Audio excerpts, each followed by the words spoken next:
Chicos, chicas, estimados y estimadas, muy buenas tardes, días, noches otra vez. Estamos aquí de vuelta con ustedes y la verdad me encuentro emocionadísimo.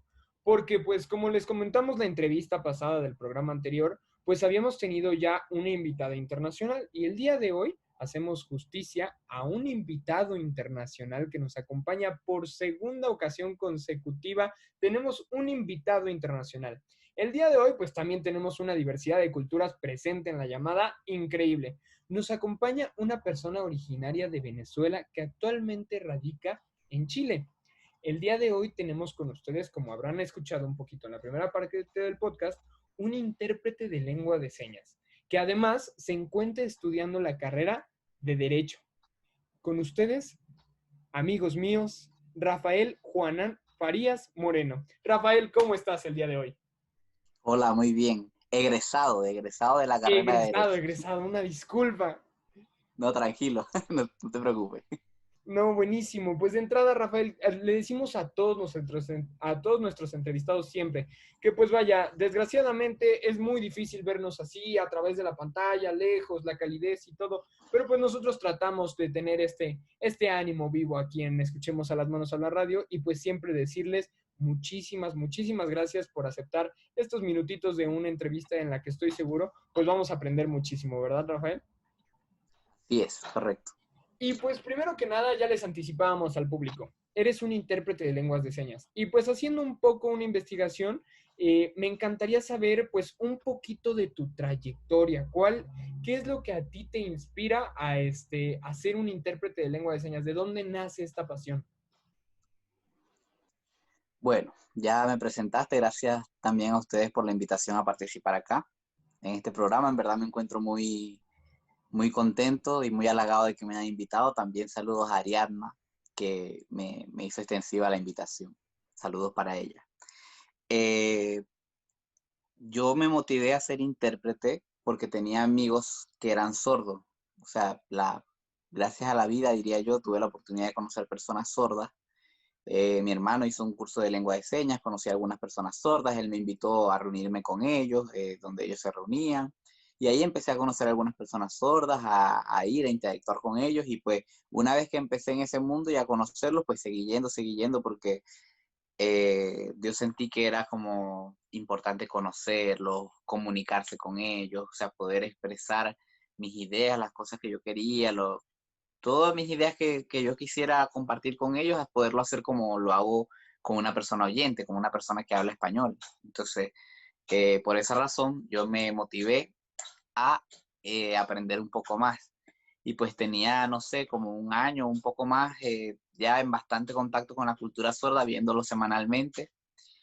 Y unos amigos empiezan la universidad, unos amigos sordos. Entonces ellos contactan a mi hermano para que mi hermano los ayude como intérprete de lengua de señas.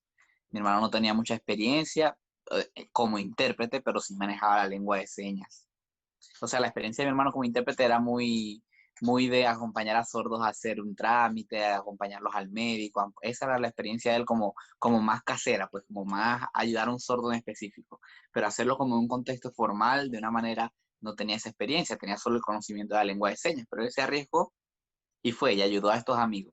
Y una vez estando en la universidad le preguntan, ay, al fin encontramos un intérprete, no conoces más porque necesitamos intérprete, hay muchas personas sordas que quieren estudiar y no sabemos cómo atenderlos porque ya sabemos que se necesita intérprete para que puedan entender las clases. Y es allí donde él dice, bueno, mi hermano es, es también sabe lengua de señas igual que yo, es un poco más nuevo, o sea, tiene unos meses menos de aprendizaje que yo, dice mi hermano, pero eh, él está, o sea, en constante contacto con la comunidad sorda y pues no sé si de pronto decirle y tal, y le dijeron, bueno, dile, llámalo para que él se acerque y hable con nosotros, tal. Ahí yo me dirigí y el mismo día que me dirigí me dijeron, ay, bueno, sí, después cuadramos el tema del pago, el tema administrativo y todo. Ahorita hay un sordo en clase, por favor, anda y atiéndelo. Entonces yo llegando y atendiendo a una persona sorda, cuando entré, no, había una persona, un chico sordo que se llama William. Entonces entré a clase con William y empecé a interpretarle ahí, o sea, a hacer lo que yo creía que era interpretar. Yo escuchaba lo que el profesor decía y yo lo hacía en lengua de señas, pero digamos no era de forma tan simultánea, no conocía mucho de los conceptos que se utilizaban, muchas veces me extendía yo en la explicación cuando el profesor no lo hacía, entonces eran unas cosas que yo poco a poco con el tiempo fui corrigiendo, pero en el momento fue lo que tocó y fue lo que hice y fue como mi primera experiencia. Así inicié yo, digamos, en el mundo de la interpretación formal. No te pases, y me lo imagino, ¿no? Llegando a la universidad, primer día, espérate, ahorita te contratamos, tenemos el contrato aquí, pero córrele, que ya gente no. Y hasta el Sí, día de hoy sigues en contacto con William.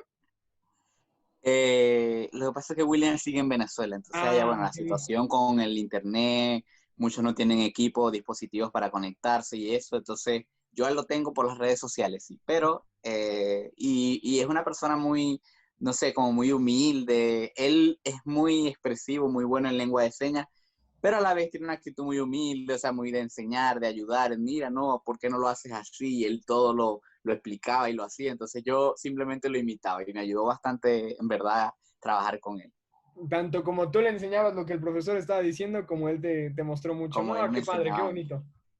Oye, y una preguntota, fíjate que hace rato estábamos haciendo una investigación y bueno, vimos que había más de un montón de lenguas de señas en el mundo, ¿no? Y aquí en México, pues Correcto. está la que conocen por siglas LSM, que es la lengua de señas mexicana. En este caso, ¿tú de cuál eres intérprete? Me causa curiosidad por ahí. Bueno, es Ajá. muy buena tu pregunta. Sí, a excepción de lo que muchas personas creen, la lengua de señas no es internacional. La lengua de señas, eh, digamos, cada país tiene su propia lengua de señas. Entonces, en base a eso, yo aprendí, la que yo estaba aprendiendo con mis amigos era la lengua de señas venezolana, ¿ya? Entonces duré, no sé, bastantes años, eh, 6, 7 años como intérprete de lengua de señas venezolana, manejando esa lengua de señas, hasta que se me dio la oportunidad de irme a Colombia. O sea, en Venezuela la situación se puso muy grave. En realidad yo pasé por varias cosas muy fuertes. Entre ellas, por lo menos, o sea, me robaron, me golpearon para quitarme mis pertenencias y tenía, no sé, un bolso, un celular, y no era el celular de última generación, ni era el bolso o el maletín, no sé cómo lo llaman ustedes, la maleta, no era tan valiosa, era algo, pero, o sea, por la degradación social que hay, dada la situación económica, pues aunque eran cosas de poco valor, pues igual me las arrebataron y me golpearon también para hacerlo. No, gracias a Dios no pasó a mayores, no hubo fractura, no hubo nada, simplemente o sea, quedé un poco morado y eso y ya. Entonces, bueno, ese día yo dije, yo tengo que salir de Venezuela sí o sí, porque, o sea, ya previamente me había expuesto a que me robaran, pero no de esta manera, sino siempre con cuchillo, con amenazas, dame el celular y tal, y yo no tengo nada, y 2 veces me quitaron el celular, conseguí otro, me lo volvieron a quitar, y entonces en esta vez no solo me lo quitaron por quitármelo, sino golpeándome y con agresiones, y entonces yo dije, ya yo no voy a seguir pasando por esto porque no sé si la próxima me cuesta la vida. Entonces, bueno, eso me desvió un poco del tema porque eso marcó una pauta que yo dije, tengo que salir de Venezuela. O sea, no, por lo menos en estas circunstancias, de pronto otros tienen otras circunstancias, pero yo en estas no quiero seguir estando. Y me fui a Colombia, que es el país vecino. Me fui por tierra. Entonces, estando en Colombia, trabajé, pero trabajé en un restaurante como por 3 meses, por algo así. Sí, trabajé en un restaurante por 3 meses, volví a Venezuela a llevarle unas medicinas a mi familia, me devolví a Bogotá. Cuando me devuelvo a Bogotá, estuve sin empleo como un mes más o menos, en el mes de diciembre. Y allí un amigo me llama de Barranquilla, me dice, vente para acá, para Barranquilla y tal, y aquí vemos, aquí tal. Entonces yo me voy a Barranquilla. En el pueblo donde vivía mi amigo, él conocía a la presidenta de la Asociación de Sordos del pueblo. O sea, era un pueblo un poco pequeño y ahí había una asociación de sordos y él era como amigo de la presidenta. O sea, él no sabía lengua de señas, pero siempre, no sé qué, le echaba broma, como hacen los sordos que siempre buscan una manera de comunicarse, ser expresivos y tal. Entonces él tenía como esta buena relación con esta señora. Ella se llama Margarita. Él tenía buena relación con Margarita y eh, él viene y me dice, te la voy a presentar. Yo conozco a Margarita y ahí yo tengo contacto con la lengua de señas colombiana. Margarita es mi primer contacto con la lengua de señas colombiana. Entonces, hay algo, Sebastián, que ocurre con las lenguas de señas, que las lenguas de señas son icónicas y aparte, dentro de la lengua de señas tienen una estructura que no solamente son las manos, sino que también tiene que ver la expresión corporal y la expresión facial. Entonces, muchas veces por la expresión facial tú puedes comprender a la otra persona. O sea, gran parte del contenido está en el rostro, en la expresión facial. Y expresión facial y corporal, por decirlo de alguna manera. Y muchas señas, por ser icónicas, se parecen. Te pudiera dar el ejemplo, no sé, casa. Casa hace, uno hace con la mano la forma de la casa. Entonces, esta seña es igual en Venezuela, en Colombia y en México. De pronto en un país, no sé, como Hong Kong, Japón, que las casas tienen otra forma, de pronto la seña sea así, no sé, de pronto tenga otra seña, pero por lo menos en este lado de, según esta visión del mundo, hacemos la seña de casa así. Entonces estoy muy seguro que también en lengua de señas mexicana debe ser así. Por lo menos para hablar del dinero, hacen esta seña, dinero. Y estoy seguro también, es igual en Venezuela, en Colombia y ahora donde estoy en Chile también. Entonces, esa iconicidad me ayudó a que yo pudiera establecer una comunicación con Margarita. Obviamente, habían señas que cambiaban, habían significados, los días de la semana, los meses del año, preguntas, verbos, etcétera. Muchas señas, lo que se llaman señas convencionales. Entonces, estas señas sí suelen cambiar un poco y eso fue lo que estuve aprendiendo con Margarita. Yo le decía a Margarita lunes, lengua de señas venezolana. Ella me decía, no, aquí es lunes, creo que era así, no recuerdo bien la lengua de señas, pero era algo así, era con la L. Entonces me dice, no, aquí es lunes. Entonces yo ahí aprendía, ya cuando yo la iba a volver a hacer, la hacía como ella me lo dijo. Y Margarita me ayudó bastante a aprender, me dio unos libros incluso de unos tomos de lengua de señas colombiana, yo los revisé, los aprendí. Luego de Margarita, Margarita me recomienda que hable con una persona que trabaja en un colegio de sordos. Yo fui, hablé con esa persona y pues gracias a Dios tuve la oportunidad de trabajar allí. Había una vacante y pues me vio que yo me desempeñaba, que yo era expresivo, que yo manejaba la lengua de señas colombiana, no a mucho grado, pero sí al punto de darme a entender. Entonces dije, bueno, aquí con el contacto con los sordos pues va mejorando cada vez más. Y ahí me contrata.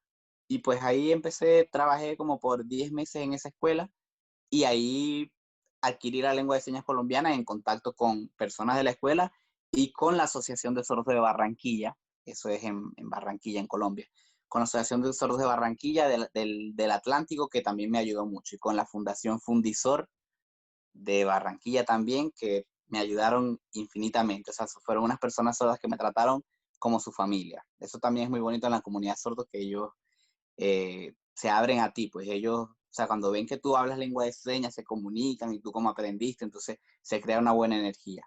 Y bueno, para hacerte la historia corta, luego de eso me hablaron de Chile, que había también era bueno el campo de trabajo de los intérpretes, se presentó la oportunidad de venirme para acá, me vine y aquí tomé contacto con la Asociación de Sordos de Chile y empecé a ir para conocer a los sordos y tal. Cuando me veían, una vez me agarraron y me preguntaron, ay, pero ¿y tú por qué vienes y tal? No, porque quiero comunicarme con los sordos, quiero aprender la lengua de señas aquí, quiero establecer ese vínculo, tal. Yo trabajaba como intérprete en Venezuela y trabajé en Colombia, ojalá tenga la oportunidad de trabajar acá. Y me dijeron, ah, bueno, solicita un curso con aquel señor. Entonces el señor se llama Alexis Estivil, es una persona sorda, un líder sordo de acá de Chile. Y bueno, él como que me abre esas puertas y yo, él me dice, me dijeron que hablara con él para que participara en los cursos de lengua de señas. Entonces yo hablé con él, le dijeron, ay, me dijeron que hablara con usted porque eh, a ver si hay posibilidad de participar en los cursos de lengua de señas. Yo ahorita estoy sin trabajo, no sé si igual puedo ayudar o colaborar en alguna cosa aquí y tal. Entonces, algo así pasó, ¿me entiendes? Me dejaron que me fuera, que fuera ya, me especializara, aprendiera un poco más de lengua de señas de allí y también trabajé con ella. Y pues en verdad ha sido una experiencia para mí demasiado hermosa aprender estas tres lenguas de señas, convivir con estas tres comunidades, es como que tan enriquecedor. No, qué locura. O sea, yo te pregunté que qué lengua de señas y ya sabes tres lenguas de señas. Es algo realmente, pues, increíble, ¿no? Y de pronto, bueno, a mí me causa un montón de curiosidad como, de pronto, estás hablando y creo que hasta inconsciente empiezas ya, a hacer estas expresiones. Pero pues cedo el micrófono un poquito a Esteban, que tiene una pregunta para ti. Sí, bueno, Rafael, ya como nos contabas, o sea, que nos dices que es de, pues que depende mucho del país, ¿no? De la región, este tipo de palabras, de iconografías que dices. Pero bueno, eso no sé si afecta realmente como las personas están hablando. Todos los tres países que nos dijiste hablan el mismo idioma, hablan español. No sé si ese tipo de iconografía o digamos la gramática, todo eso cambiaría en diferentes, en otros idiomas, no sé, inglés, por ejemplo, o algo parecido. O realmente sí afecta más la iconografía de cada lugar. Vamos a ver si la respuesta que te doy responde a la pregunta, a ver si entendí bien el punto. Eh, Algunas personas, no sé si es tu caso, pero algunas personas creen que, o sea, que la lengua de señas es como una especie de versión del español.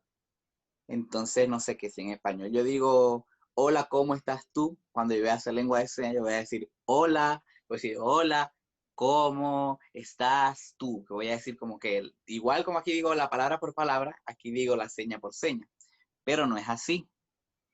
Eh, en lengua de señas, por lo menos en Venezuela, se acostumbra a saludar de esta manera. Entonces, aquí dicen hola, bien, pero este bien es como con cara de pregunta, como, ¿estás bien? Es como decir, ¿cómo estás? Pero lo reducen a una sola seña. No utilizan el cómo y el estás para, no, ellos dicen así. Y esto se pregunta, esto significa ¿cómo estás? Entonces uno responde con la misma seña, pero con cara de respuesta como, no, bien, bien, o bien, no sé, dependiendo de la expresión que quiera uno poner en el momento. Aquí en Chile por lo menos es distinta. Aquí tienen una seña para la frase ¿cómo estás? Entonces aquí dicen ¿cómo estás? En Colombia dicen ¿cómo estás? Sí, algo así, ¿no? Pues con temor a equivocarme digo, es algo así como ¿cómo estás? Algo así, ¿cómo estás? Entonces, como te digo, en Venezuela se subsume, o los sordos, digamos, como dentro de su cultura, como cultura, ellos subsumen a esto, aquí está el cómo estás. En Colombia utilizan una seña para decir cómo estás y en Chile también. Entonces hay variaciones dentro de la misma lengua de señas. O sea, digamos, aunque aquí son sordos, aquí son sordos y aquí son sordos, en los tres lugares ven el mundo de forma distinta. O sea, ya dicen, esto es natural. En Venezuela dice, esto es natural. En cambio, ¿cómo estás? Responde a un orden del español y nosotros no lo aceptamos. O sea, nosotros seguimos con el orden de la lengua de señas. Mientras que en Colombia y en Chile dicen, bueno, o sea, el cómo estás es una frase, digamos, del español, pero también puedo utilizar una frase parecida, o sea, puedo hacer así. Entonces, esto también aquí en Chile, por ejemplo, es la seña de salud. Entonces puede que ahí esté relacionado el significado, ¿me entiendes? O sea, como decir, ¿cómo está tu salud? Pero entonces, hola, tu salud, bien. Pudiera ser, no sé, no. Por eso digo, con temor a equivocarme, porque habría que hacer como el estudio de dónde viene esa seña para decir, para afirmarlo. Pero como te digo, o sea, la respuesta es que en cada comunidad ven, o sea, hablan de acuerdo a cómo ven el mundo, de acuerdo a lo que ellos opinan. Entonces no se corresponde con el español y es una lengua con su propia estructura gramatical. Entonces, la lengua de señas, por lo menos en el caso de Venezuela, de Colombia y de Chile, se asemeja a la lengua de señas americana. ¿Me entiendes? Cosa que por lo menos el español no se asemeja al inglés, porque son lenguas, o sea, son lenguas orales, esta con su gramática, esta con su gramática. Las lenguas de señas son, o sea, tienen distintos signos, distintos, sí, o sea, distintas señas, distintos conceptos, no sé cómo decir, distintas señas, pero dentro de sus distintas señas, o sea, hay, por lo menos si yo voy a Estados Unidos, a mí me va a resultar más fácil aprender la lengua de señas americana que de pronto a una persona que no conoce la lengua de señas, porque ya yo, o sea, ya yo me pongo como en la mentalidad de un sordo, ok, ¿cómo pensaría un sordo esto? ¿Cómo organizaría el sordo las ideas? Entonces lo coloca aquí, lo coloca allá, entonces es lo que uno trata de hacer cuando interpreta y es lo que ocurre con las lenguas de señas. No sé si eso responde como tu pregunta, no sé si me desvío o si fue eso lo que me preguntaste. No, sí, o sea, sí, básicamente sí, digo, como tú dices, yo sí, digamos, tenía esa mentalidad como que sí tenías como que pues, traducirlo exactamente, ¿no? O sea, palabra por palabra, pero pues ahora ya me doy cuenta de que, pues no, realmente también, o sea, es un propio idioma, o sea, tienes tus Exacto, propias, o sea, tus propias palabras, tu propia estructura, pues es algo exacto. completamente Su propia diferente, ¿no? sintaxis, o sea, tiene todos los niveles de cualquier lengua, su propia sintaxis, su propia gramática, su propia semántica, su propia lingüística, todo. Y sobre todo, como lo comentabas, ¿no? Porque es como esta derivación de, de las lenguas. En el caso del español, pues sé que es una lengua romance, entonces sé de dónde proviene y si yo intento aprender francés, a lo mejor se me facilita más que si intentara yo aprender inglés, que es una lengua anglosajona, entonces comienza a ser diferente y al igual, pues es el estilo de la lengua de señas que ya trae la, pues digamos, este antecedente histórico, ¿no? Oye, Rafa, Exacto. y bueno, otra preguntota. No, bueno, yo la regué, dije que estudiabas Derecho, pero ya eres graduado me imagino que Sí, es la Facultad de Derecho. ¿Cómo has sí. relacionado, pues, la lengua de señas con esta formación profesional que tuviste? Sí, bueno, en realidad cuando ocurrió lo que te dije de mis inicios Ujú. yo estaba buscando trabajo, o sea, yo quería estudiar y trabajar. Eso por lo menos en Venezuela es muy común que las personas estudien y trabajen paralelamente, o sea, por la situación económica y eso, más que todo como en mi época, pues que era como un poco más posible. Entonces, yo estaba buscando un trabajo para, gracias a Dios yo tenía una beca que me otorgaba el Estado, pero no como decir Venezuela, sino que allá se divide, el país se divide en estados. Entonces, en otros, por lo menos aquí en Chile es en regiones, en Colombia es en departamentos, en Venezuela se divide en estados. Entonces, yo era del estado Zulia y el estado Zulia, la gobernación, el gobernante de ese estado otorgaba unas becas. Entonces, gracias a Dios, yo salí beneficiado con una de esas becas y toda o sea, yo no pagaba matrícula, no pagaba semestre, no pagaba nada de eso, gracias a Dios.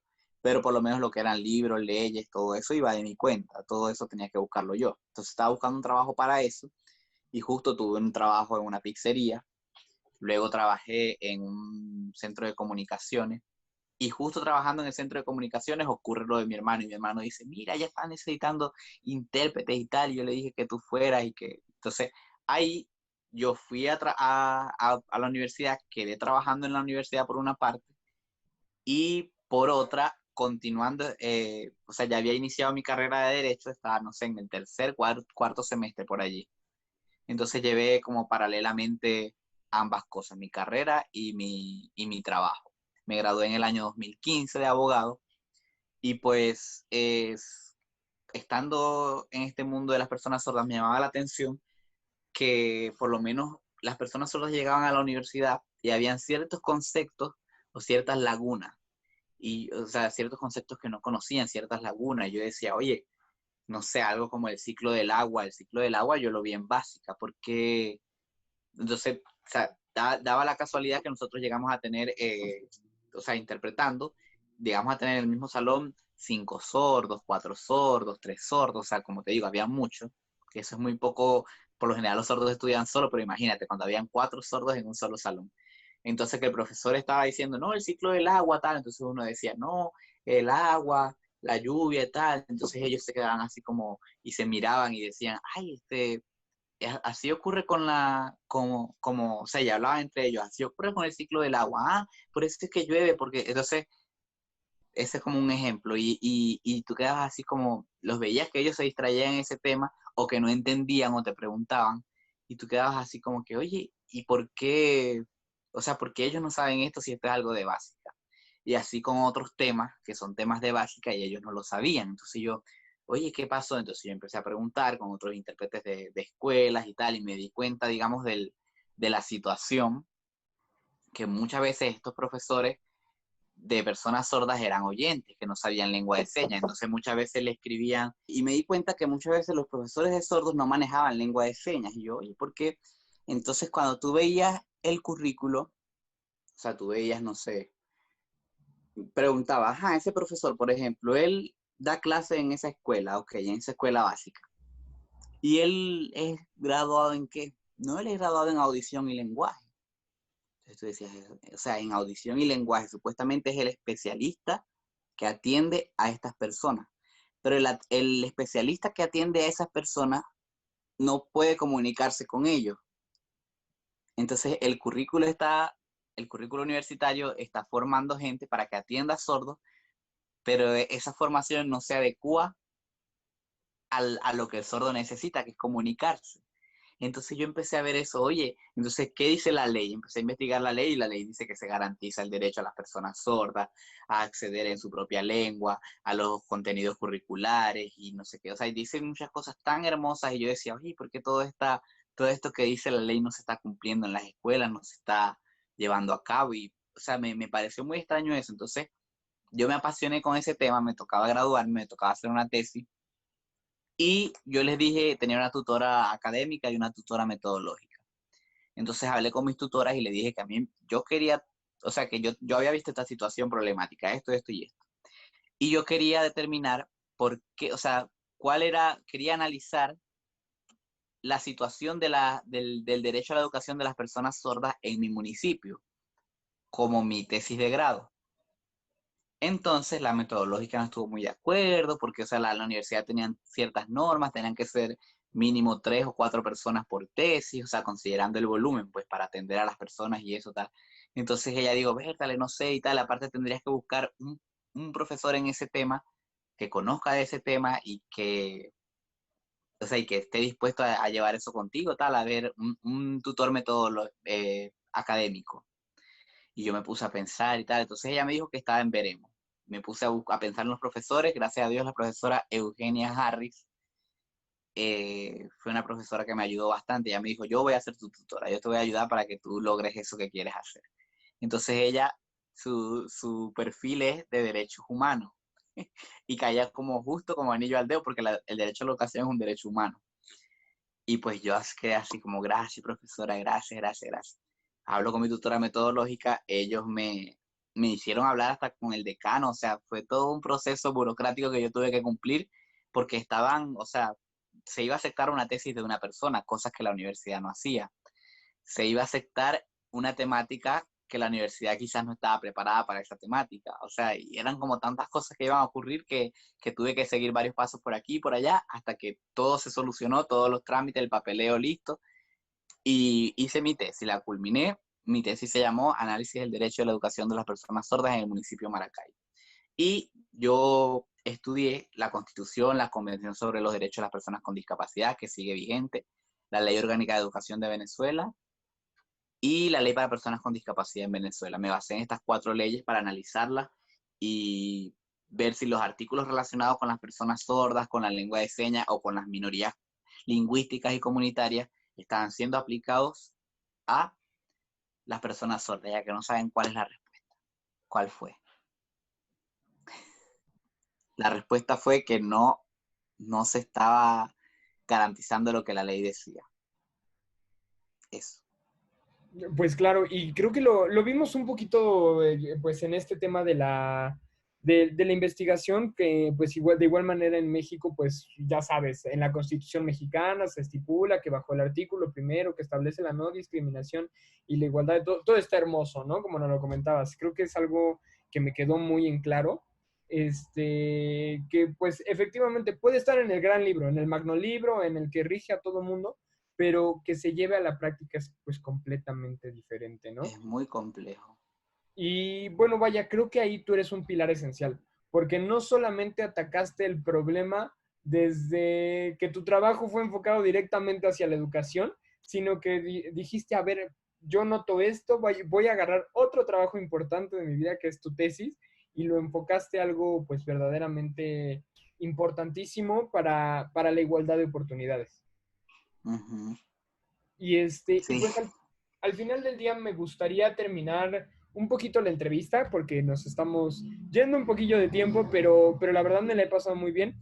Y son dos igual. preguntitas. La primera de ellas es que nos cuentes tú alguna experiencia que has tenido en el mundo de ser un intérprete de lengua de señas, vaya, que te haya conmovido, que te cause gracia, algo que tú recuerdes con determinado amor.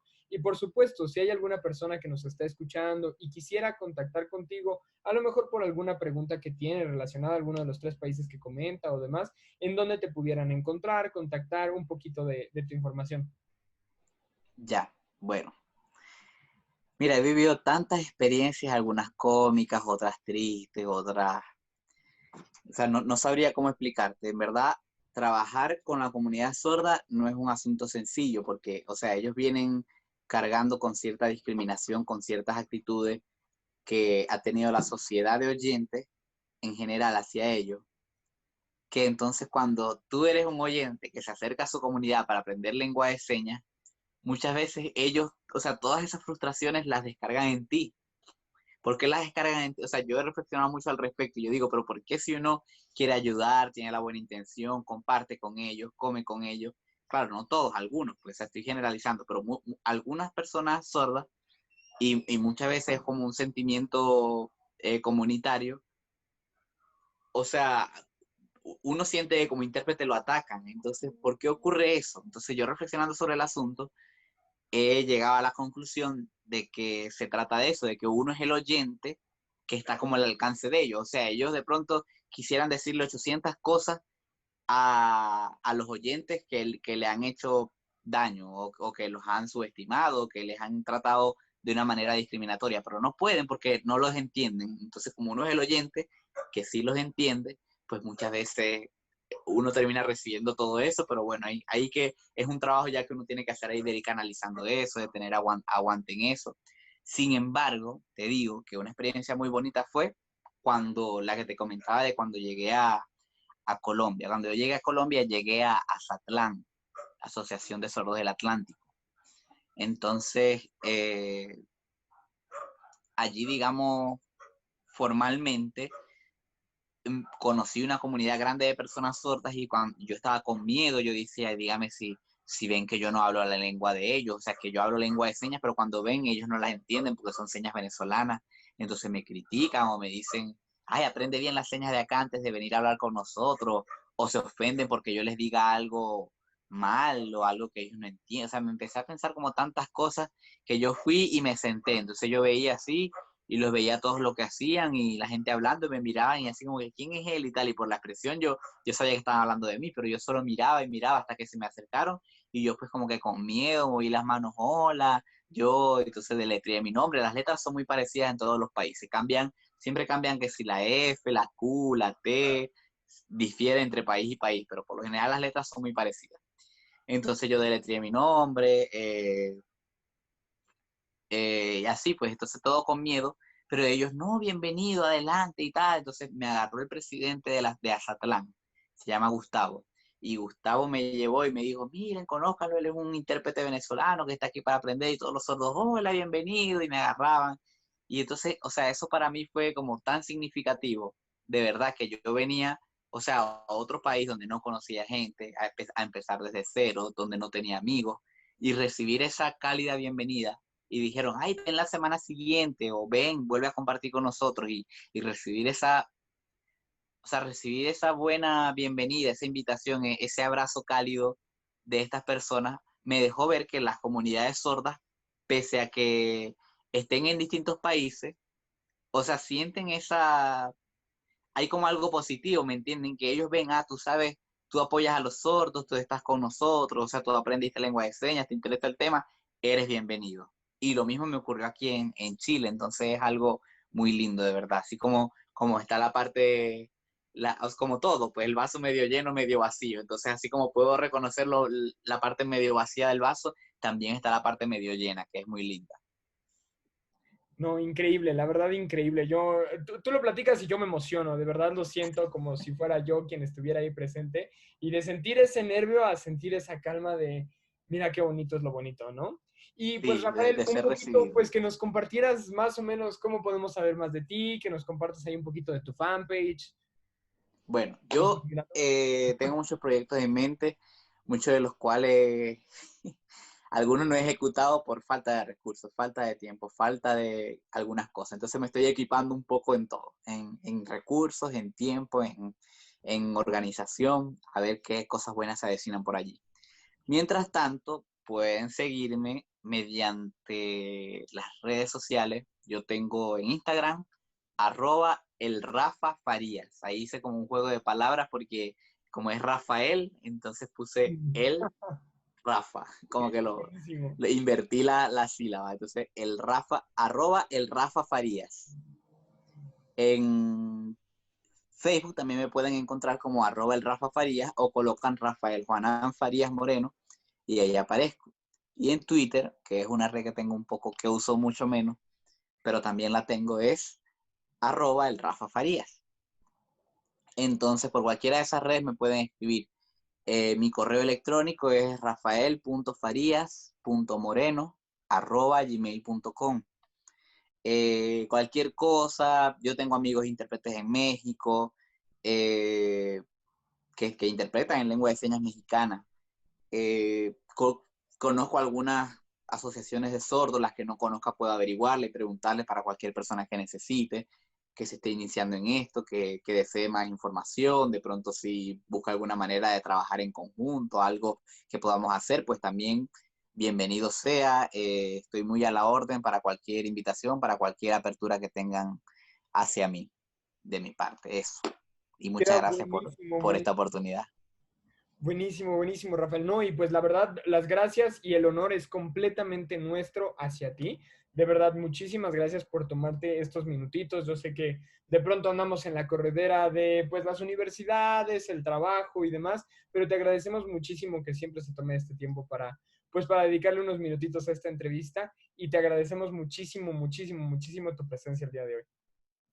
Bien. Muchísimas gracias. Y chicos, chicas, estimados, estimadas, estamos de vuelta en nuestra segunda parte del podcast. Después de estos comerciales, no se vayan porque queda una increíble segunda parte del podcast, de la cápsula. Y bueno, vaya, un poco de comentarios finales de esta genial entrevista que acabamos de tener con Rafael. Nos vemos después de estos cortos.